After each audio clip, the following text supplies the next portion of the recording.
So let's just go through this quickly. So what do we mean about making progress against milestones? Well, whichever kind of finance that you bring in, you're going to have to meet progress against milestones identified in a business plan and your cash flow forecast. So if you go to a bank, they'll want to see a business plan, they'll want to see your cash flow forecast. They may want to look at a hypothetical, theoretical profit and loss and balance sheet, which of course can be derived from the cash flow forecast. So only put milestones in that you feel confident about being able to achieve. So what we're looking at here is events that add value to the business, and they should always be linked to a timeline and to a budget. So we'll do it by this period of time, and we'll do it within this amount of cash, the budget. And for equity finance, that's absolutely critical. And certain things will add value to the company overall. Let us say we hire a really good commercial director who's made millions and millions from her previous activities.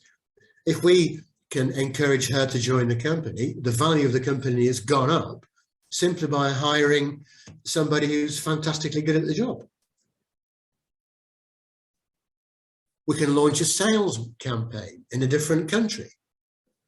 We can do any number of things like this. We can file a patent. Are we selling anything here? No, not yet. So it's about adding value, because the more we add value, the easier it will be to realize the potential of the company. And every time we add value, we're demonstrating the ability of the management team to do that.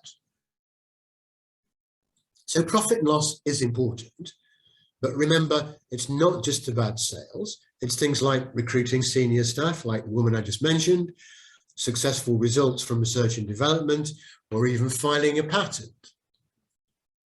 And accountants will always say, oh, you've got to minimize expenditure because you're making a loss.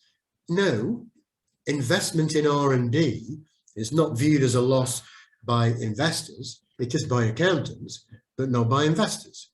And so you need to just look at this in a slightly different way. So in equity finance terms then, milestones can be thought of as key performance indicators. And regarding one thing, the management team, have they done what they said they were going to do? And the third bullet point here relates to, if the company can make progress against the plan, then shares will be viewed by investors as more valuable right now than when they were bought. And that's exactly what they're looking for, because at some point in time, they're going to sell them. And you need to set out in your business plan and in your cash flow forecast clear milestones about what you intend to achieve. I think it's sensible to be, quite limited in what you include. I think grouping milestones into quarters in a 3-month period is sensible. So over 3 years, a typical length of a business plan, that would give 12 quarters. And if there were 5 key milestones identified per quarter, then there'd obviously be 60 milestones to achieve over 3 years. Guys, that's more than enough. 60 is more than enough. Don't get too carried away.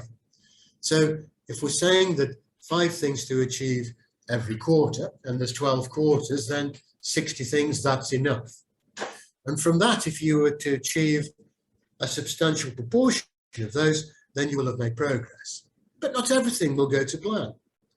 So I'm saying here, look, maybe you get 50 out of 60 milestones.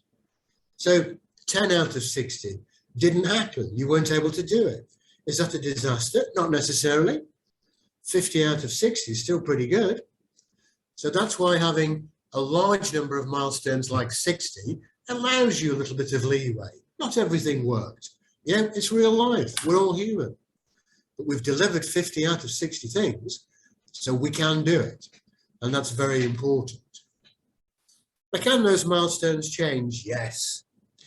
Everybody, well, not everybody, but quite often one hears people say, I didn't have time to write a business plan. I've been too busy doing work.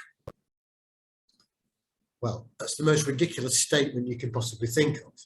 If you don't have a plan, how do you know what you're supposed to be doing, and how do you know when you've done it? Another phrase is, I make it up as I go along. I don't recommend that either. So milestones in a plan can change. Progress in a plan is typically reviewed at a company board meeting every month. Sometimes the board decides to change the milestone, perhaps to put more resource into it, to increase the budget, or to reduce it. Sometimes it might be terminated, but please also remember, new opportunities come along that may create new objectives that become incorporated into new milestones. So a business plan is not something you write for the bank manager because she asked for it. It's a living management tool and expected to change a little bit every month, and perhaps, a bit more every quarter, maybe every year it changes quite a bit, but it's a living document. So you have to report on progress as you go along to all the owners of the company. And that means the original founders and anybody else who's later bought shares. And so it's typical to give a progress report, a comprehensive one, once a year at the annual general meeting, but you may send out a quarterly report. So in conclusion, getting your milestones right is an important aspect of business planning. The company is funded by equity finance.